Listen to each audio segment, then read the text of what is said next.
প্রথমে একটা কুইজ প্রশ্ন। উপদেষ্টা আপনার আমাদের যিনি আছেন মাস্টারমাইন্ড যাকে বলা হয় মাহফুজ আলম, ওনার সম্পর্কে জামাত শিবিরের যারা ভাইরা আছেন আপনাদের মন্তব্যটা কি কমেন্টে লেখেন যে কেমন মানুষ তিনি।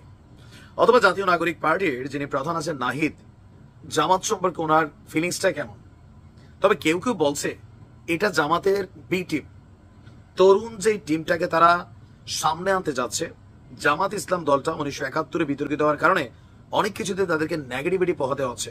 অ্যাজ এ রেজাল্ট এনসিপি বা জাতীয় নাগরিক পার্টি হচ্ছে তাদের বি টিম। নতুন করে তারা বাংলাদেশে ভিন্ন রূপে ভিন্ন নামে আবির্ভাব হতে যাচ্ছে। কিন্তু এই সকল কিছুকে ছাপিয়ে মাঝে মাঝে আমাদের এই জাতীয় নাগরিক পার্টির যিনি প্রধান আছেন নাহিদ, অথবা আজকে মাহফুজ যেই কথা বলছে, এগুলো দেখলে আবার অনেকের বিশ্বাস হয় না। আবার অনেকে এটা যুক্তি দিতে চান না, বিএনপি নিয়ে সারাদিন কথা বলে, জামাত নিয়ে বলে না, মাঝে মাঝে দুই একটা বলে যেন সবাই মনে করে তারা জামাতের বি টিম না।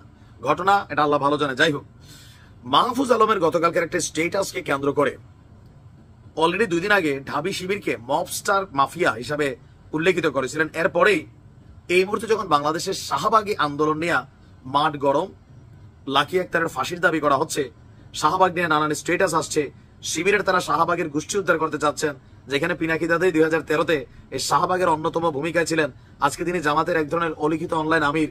এরকম নানান বক্তব্য সোশ্যাল মিডিয়াতে যখন ঘুরছে, তখন মাহফুজ আলম আবার একটা জায়গা মতো গুতা মারছে। যখন বলা হচ্ছে যে এই শাহবাগীদের উপর ভর করে আওয়ামী লীগ ফ্যাসিজমের মাস্টার হয়েছে, 2013 সালে এই শাপলা চত্বরকে কি জামাত ব্যবহার করছে? জি, মাহফুজ আলম বলছেন 2013 সালে জামাত সফলভাবে শাপলা চত্বরকে প্রক্সি হিসাবে ব্যবহার করতে পেরেছে। তার বক্তব্য যে আপনার জামাতের রাজনৈতিক ভবিষ্যৎ নিয়ে একটা দীর্ঘ স্ট্যাটাস তিনি দিয়েছেন। তিনি বলছেন জামাতের যুদ্ধ অপরাধের সহযোগী ছিল, কিন্তু নাহিদ ইসলাম যেভাবে বলেছেন এই অভ্যুত্থানের মাধ্যমে তারা কাফফারা দিয়েছেন।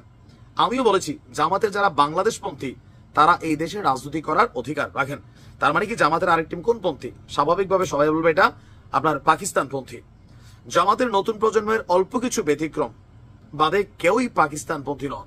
মানে এই প্রজন্মের মধ্যে কিছু পাকিস্তানপন্থী আছেন, ফলে স্বাধীনতা বিরোধী ট্যাগ দিয়ে জামাত শিবিরের রাজনৈতিক অধিকার ক্ষুণ্ণ করা যাবে না। আর শাহবাগ আন্দোলনের একটা অংশের মধ্যে তিনি তার বিভিন্ন লম্বাচূড়া বক্তব্য রেখেছেন। তারপর শাপলা চত্বরের আলোচনা এনেছেন যে আমি নিজে শাপলায় এসেছিলাম লং মার্চে নবীর প্রতি ভালোবাসায়। 5ই মে আমি আসতে পারিনি, কিন্তু যুদ্ধাপরাধের বিচার এবং জামাত নেতাদের ভূমিকা নিয়ে আমাদের আগ্রহ ছিল না। আর বলা হচ্ছে যে আপনার জামাতকে আমরা ছোটবেলা থেকেই আলেম ওলামা বিরোধী হিসাবেই জেনে এসেছি। তিনি যে মাদ্রাসায় পড়তেন, তিনি বলছেন যে অনেকে হয়তো খেয়াল করেন না, অধিকাংশ শাপলার কর্মীরাই আসলে জামাতের আকিদা এবং নেতৃত্ব বিরোধী। শাপলার অনেক নেতৃত্বই জামাতের আলেম এবং পীরপন্থা বিরোধীদের শিকার।